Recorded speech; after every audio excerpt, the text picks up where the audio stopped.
Hello students, আজকে আমরা class 4-এর রায় Martin প্রশ্নবিচিত্রার বাংলার সেকেন্ড সামেটিভের 3 নম্বর স্কুল সলভ করব। 1 নম্বরে আছে, দেখো, 2-1 কথায় উত্তর দাও। ক নম্বর, আমি সাগর পাড়ি দেব কবিতা অংশটি কোন কবিতা থেকে নেওয়া হয়েছে? এটার উত্তর হলো, দেখো, আমি সাগর পাড়ি দেব কবিতা অংশটি কবি কাজী নজরুল ইসলামের লেখা পুতুলের বিয়ে নাটকের 7 ভাই চম্পা কবিতা থেকে নেওয়া হয়েছে। এরপর খ নম্বর, স্লেজ যাত্রার জন্য কয়টি কুকুর নেওয়া হয়েছিল? এটার উত্তর হলো, স্লেজ যাত্রার জন্য 19টা কুকুর নেওয়া হয়েছিল। তারপর দেখো 2, সঠিক উত্তরের মাথায় টিক চিহ্ন দাও। ক, সত্যি চাও কবিতায় আরও কথাটি 5 বার রয়েছে। খ নম্বর, একটি ধানের শীষের ওপর একটি শিশির বিন্দু। গ নম্বর, আলো নাটকে আমরা শম্ভুর ভয়ের পরিচয় পাই। তারপর ঘ নম্বর, আমরা কালক্ষেপ না করে 1.5-2 কুড়ি কই সেই উল্টানো ছাতার মধ্যে ভরে ফেললাম। ঠিক আছে। তারপর দেখো 3 নম্বর, বন্ধনী থেকে শব্দ নিয়ে শূন্যস্থান পূরণ করো। প্রথমটা ক হবে, তুমি যদি সত্যি আমাজনের রক্ষাকর্তা হও, তুমি আমাকে আমার মা বাবা আর স্কুলের বন্ধুদের কাছে ফিরে যাওয়ার উপায় করে দিও। ঠিক আছে। তবে খ নম্বর দেখো, আমি হব রাজার কুমার, মা হবে রাজরানী। গ নম্বর, ক্যাপ্টেন স্কটকে যারা খুঁজতে গিয়েছিলেন তারা তার মৃতদেহের সঙ্গে তার ডায়েরিও পান।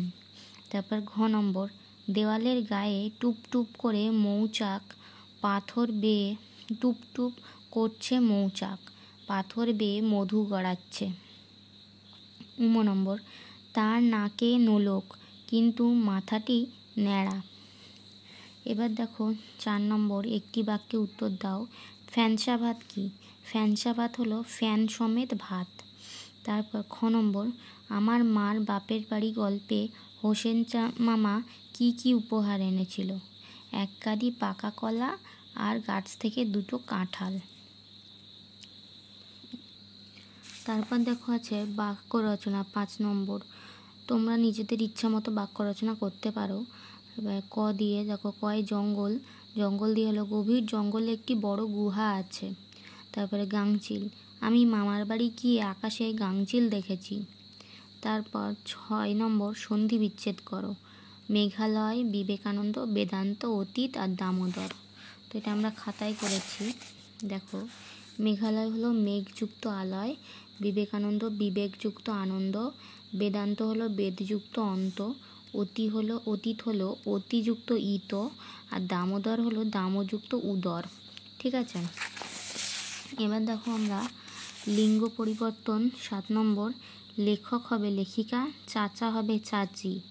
বিপরীত শব্দ, গ্রাম হবে শহর, পরাজয় হবে জয়। ঠিক আছে। এবার দেখো নিচের বর্ণগুলি কোনটি কি জাতীয় বর্ণের অন্তর্ভুক্ত তা ছকে লেখো। প অল্পপ্রাণ আর অঘোষ, দ অল্পপ্রাণ আর ঘোষ, ঘ মহাপ্রাণ আর ঘোষ বর্ণ, ড অল্পপ্রাণ আর ঘোষ বর্ণ। তারপর 10 নম্বর, দূরের পাল্লা কবিতাটির কবির নাম সহ 8 লাইন মুখস্থ লেখো। তো এটা বই থেকে লিখতে হবে।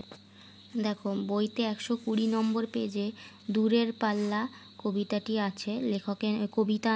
কবির নাম হলো সত্যেন্দ্রনাথ দত্ত। তো কবিতার নাম লিখবে দূরের পাল্লা, কবির নাম লিখবে সত্যেন্দ্রনাথ দত্ত। এখান থেকে 8 লাইন, 1 2 3 4 5 6 7 8 এই অবধি 8 লাইন হচ্ছে। তাহলে এই অবধি তোমরা মুখস্থ করে লিখে ফেলবে। ঠিক আছে। তারপর দেখো, এরপর আর কোনো প্রশ্ন নেই। এবার 4 নম্বর স্কুল আমরা 4 নম্বর স্কুল নেক্সট ডে করবো। আজকে এইটুকুই।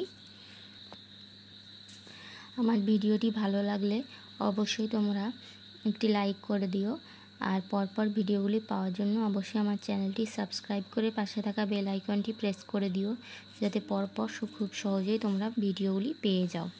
Thank you.